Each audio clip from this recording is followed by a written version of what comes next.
Rapaziada, aqui terça-feira de Liga dos Campeões, hein? Grupo da Morte pegando fogo com Borussia, Milan, PSG e Newcastle. Que loucura foi esse jogo. Tudo bem que teve uma ajudinha do VAR ali, quem sabe, pro PSG, mas tirando isso também a gente teve jogos emocionantes como a virada do Manchester City sobre o RB Leipzig e também, é claro, sem falar daquele jogaço que foi o Barcelona também vencendo de virada o time do Porto. Mas vamos começar aqui por ordem, vamos começar falando do Grupo da Morte, que é sem dúvidas o que mais chamou atenção nessa terça de Champions. Vamos começar falando aqui então de Milan 1, Borussia Dortmund 3. Lá na Itália esse jogo começou com o Giroud errando um pênalti, inclusive, né? E depois, para variar, o Marco Reus mostrou como se faz e acabou marcando de pênalti. Após isso também tivemos um golaço ali a favor do Milan, que rapaziada, que golaço foi aquele. De início, quando não tava olhando o jogo ainda, eu achei que era o Rafael Leão, mas na verdade o gol foi do Chukwueze, que driblou pra lá e pra cá e, cara, no fim chutou no canto. Foi um dos gols mais bonitos, sem dúvidas, da fase de grupos dessa Liga dos Campeões. Depois disso também a gente teve então o golaço coletivo do Borussia com Bynol Gitz pra colocar novamente o Borussia na frente, e aí naquele momento já se estabeleceria a vantagem de 2-1 e consequentemente deixava o Borussia já muito tranquilo na liderança do grupo, né? Mas pra melhorar eles ainda fizeram outro gol, dessa vez com o Adeyemi, um gol chorado que precisou do VAR, a linha, pra saber se a bola entrou ou não. Embora o juiz já tivesse confirmado, a gente teve aquela tecnologia também pra confirmar que de fato a bola acabou entrando.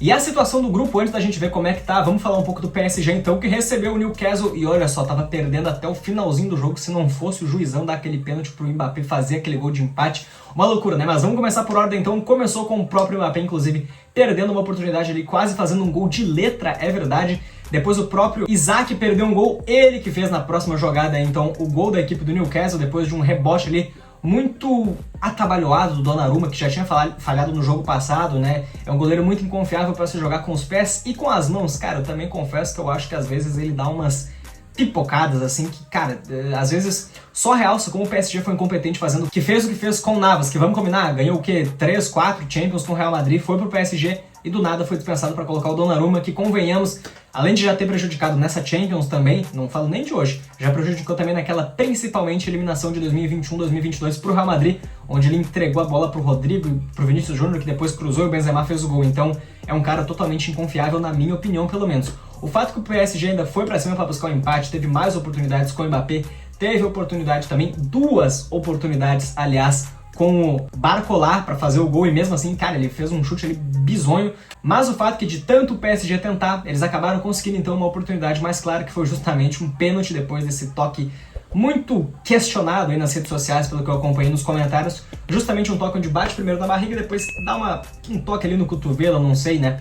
A interpretação do árbitro é, na verdade, de acordo se o braço tá muito aberto ou não. Mas mesmo assim o juizão deu aquela valorizada e marcou o pênalti pro PSG.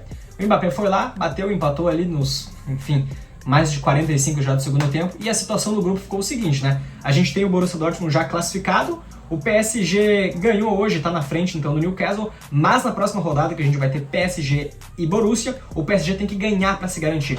Porque o Newcastle, se ganhar e o PSG perder, o Newcastle se classifica. Enfim, é uma matemática aí maluca, mas caso o PSG e o Newcastle fiquem empatados no número de pontos, o Newcastle se classifica porque eles têm alguns critérios aí de vantagem. E aí eu pergunto pra vocês querem que o PSG se classifique? Eu pergunto isso porque eu sei que tem muito fã do Messi e do Neymar aqui no canal e, cara, eu sei que tem muita gente que tem muita antipatia pelo PSG depois do que aconteceu e, enfim, vários inúmeros motivos. Agora falando um pouquinho do Barcelona, vamos falar então sobre a classificação já confirmada para as oitavas de final da Champions. O Barcelona venceu o Porto de virada por 2-1 lá no Estádio Olímpico de Montjuic, e é claro que é um jogo apertado porque o Barcelona nos últimos jogos vem desempenhando um futebol que, cara, convenhamos, até pouco tempo atrás estava bem melhor, porque agora deu uma decadência assim, um pouquinho assustadora, né? Mas o Barcelona conseguiu a virada mesmo assim. O fato que o Porto abriu o placar nesse gol aí do PP, depois de um rebote do Ter Stegen, pô, o PP aqui que deu umas alegrias para nós, torcedores do Grêmio, só que a alegria do Porto durou pouco, até rimou, né? A alegria do Porto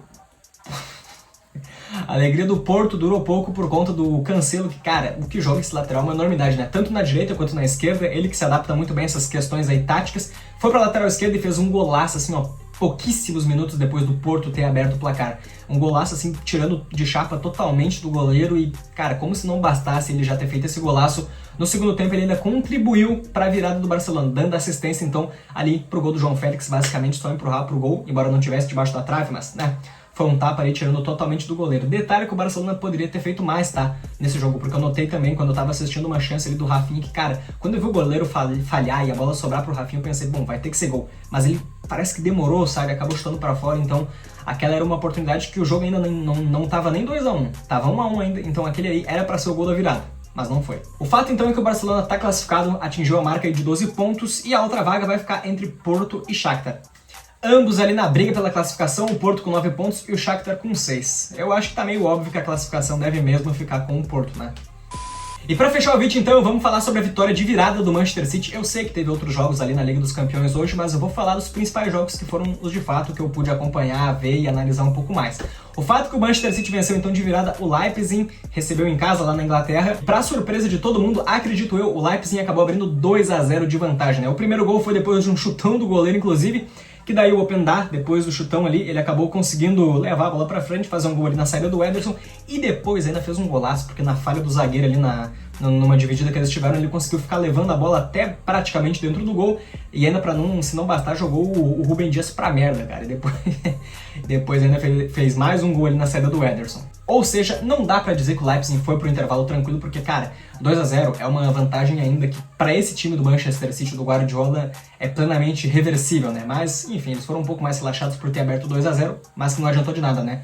O City fez 3 gols no segundo tempo, o primeiro com o Haaland, depois dessa assistência aí do Phil Foden, não demorou muito, na verdade, para eles fazerem esse primeiro gol, e aí depois o Phil Foden acabou fazendo o gol de empate depois desse passe aí do Gvardiol, né, ele já dentro da área ele acabou batendo bem, e aí no finalzinho do jogo, cara, poderia ter sido um empate esse jogo, tá, porque o Leipzig não fez mau jogo, e o City, por mais que tenha tido um primeiro tempo ali um pouquinho abaixo da sua média, também conseguiu equilibrar as coisas no segundo tempo.